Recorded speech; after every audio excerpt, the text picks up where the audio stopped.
মুখরোচক আর সস্তা হওয়ায় বেশ জনপ্রিয় ফুটপাতের খাবার, বিশেষ করে ফুচকা চটপটির কদর সবসময় বেশি।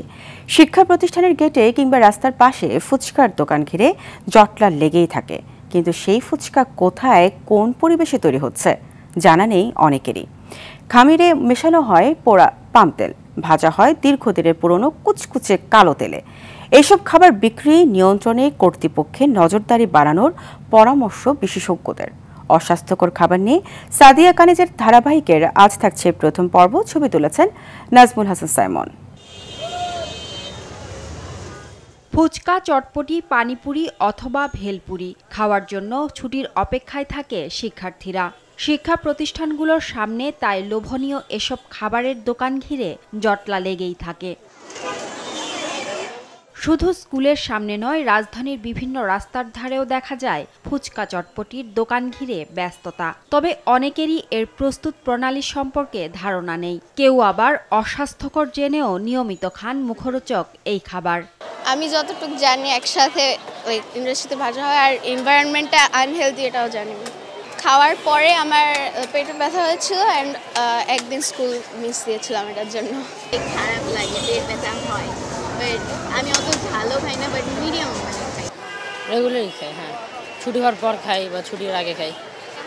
অন্য ভেলপুরি খেতে অনেক মজাই লাগে, কেন কি অন্যান্য ভেলপুরির কাছ থেকে এই ভেলপুরিটা বেশি মজা লাগে। ঘন্টার পর ঘন্টা খোলা রেখে ফুচকা বিক্রি করলেও দোকানির দাবি স্বাস্থ্যসম্মত উপায়েই পরিবেশন করেন তারা। আমাদের ফুচকাটা আমাদের নিজস্ব বানানো, বাসায় বানানো। আমার যা যতটুকু প্রয়োজন অতটুকু আমরা প্রতিদিন বানাই। বাচ্চারা খায় অনেক বছরই বেশি, নোংরা পরিবেশে না, ভালো পরিবেশে। রাজধানীর কামরাঙ্গীর চরের এই ফুচকা কারখানায় মেঝেতে খোলা রাখা হয়েছে কাঁচা ফুচকা, যেখানে হরহামেশাই বসছে মাছি। খামির বানাতে মেশানো হচ্ছে পোড়া পাম তেল। আপনি এই গরমে আপনি যে কোনো ফুড খুব সহজে কন্টামিনেট হয়ে যায়। আর এগুলি এমন একটা ফুড যেটা আপনার টাইফয়েড, জন্ডিস, হেপাটাইটিস এগুলির মানে ইজিলি স্প্রেড আউট হতে পারে, এবং এগুলি বাচ্চাদের থেকেই শুরু হয়। আমি মনে করি এটা অবশ্যই কন্ট্রোলে রাখা উচিত, অভিভাবকদের সচেতন হওয়া উচিত। এইসব খাবারদের সবাই সচেতন থাকা উচিত। স্বাস্থ্যবিদরা বলছেন অস্বাস্থ্যকর এসব খাবার খেলে ডায়রিয়া, কলেরা আর কিডনিজনিত রোগ বাসা বাঁধে শরীরে। শুধু তাই নয়, ক্যান্সারে আক্রান্ত হওয়ার ঝুঁকিও থাকে। তাপমাত্রা যখন এত বেড়ে যায়, ওখানে 2-4টা জীবাণু থাকলেও সেটা বৃদ্ধি পেয়ে পেয়ে কিছু জীবাণু আছে মুহূর্তের মধ্যে বৃদ্ধি পেতে থাকে। তাহলে ধরেন বৃদ্ধি পেয়ে গেল অনেক। আবার আছে যে ওরা ওই জিনিসটা পরের দিন বিক্রি করছে, মানে সেটা তো তারা ফেলেও দেয় না। তো সব মিলিয়ে এই ফুচকা বা এই ধরনের ফেরিওয়ালারা যে ধরনের জিনিসগুলো বিক্রি করে, আচার বা এই ধরনের যেগুলোই বিক্রি করে, সবগুলোর মধ্যেই নানা মাত্রিক, বহুমাত্রিক ঝুঁকি তৈরি হয় আমাদের জন্য।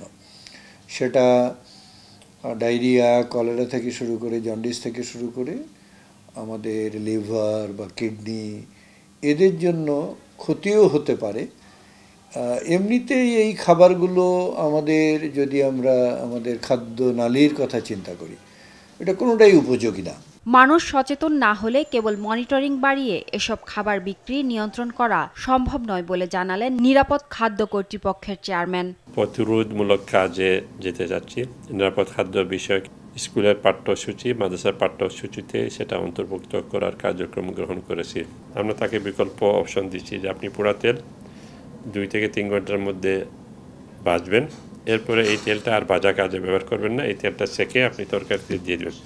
তাহলে আপনার লসও হইল না, আপনার তেলটাও স্বাস্থ্যসম্মত উপায়ে ব্যবহার করতে পারবেন। সাদিয়া কানিজ, RTV, ঢাকা।